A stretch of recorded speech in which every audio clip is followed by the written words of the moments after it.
loved all of her brothers, but everyone knew Chase was her favorite. When she was home from college, she always stayed with Chase. "I love you too, Squirt," Chase said, not rising to his sister's taunt. Instead, he nudged Megan. "You okay?" "I told her to imagine the mayor naked if she got nervous, but she doesn't want to do that," Leigh supplied. "I can see why not," Chase said. "Earl's not exactly stud muffin material." "Ooh, I know what she should do." Leigh practically bounced in her chair. "Megan, if you get nervous, picture Chase naked." Megan froze and willed herself to stay calm. The absolute last thing she wanted to think about was Chase naked. Okay, maybe she did want to think of him naked, but not right now. Not right before she had to speak in front of a large portion of the entire town.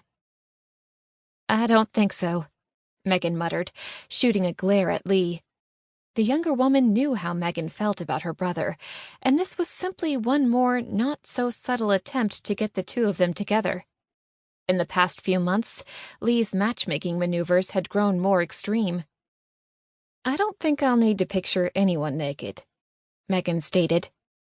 On her other side, Chase offered, "Well, if you get flustered and it will make things easier for you, you go ahead and think of me naked, Megan. Whatever I can do to help." Megan knew Chase was teasing her, but suddenly she realized how many years she'd wasted waiting for him to take her seriously. She'd fallen for him when she'd moved to town at 8, dreamed about him since she'd turned 16, and tried like the dickens to forget him when she'd been away at college, and then later working at a library in Dallas for 5 years. But nothing had helped. Not even seriously dating a man in Dallas had helped.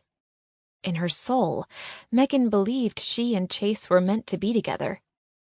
If only she could get him to notice her. "Hey there, Chase."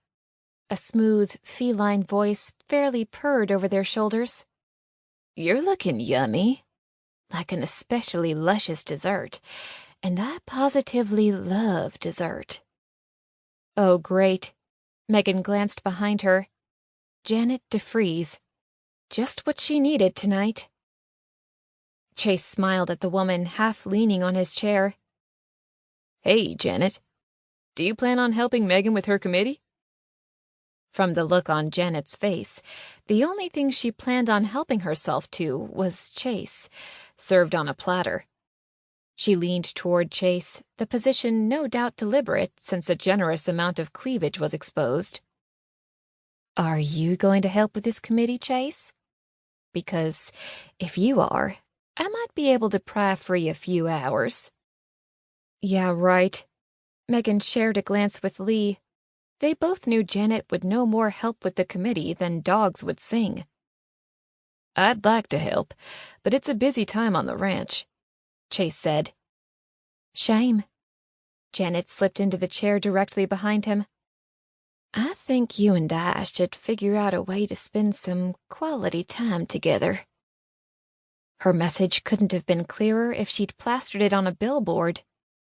Megan hated herself for wanting to know, but she couldn't not look. She turned to see what Chase's reaction was to the woman's blatant come-on. Mild interest. Megan repressed a sigh. Of course.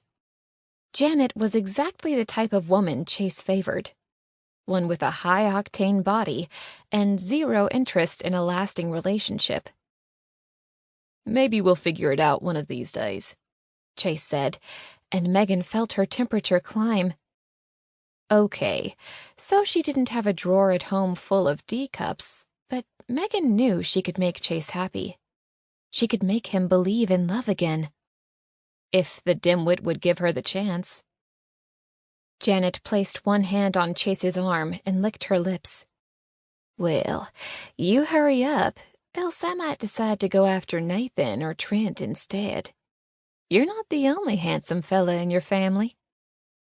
Chase chuckled as he faced forward in his chair once again. "I sure am being threatened with my brothers tonight. But I'd like to point out that neither of them stopped by to lend their support.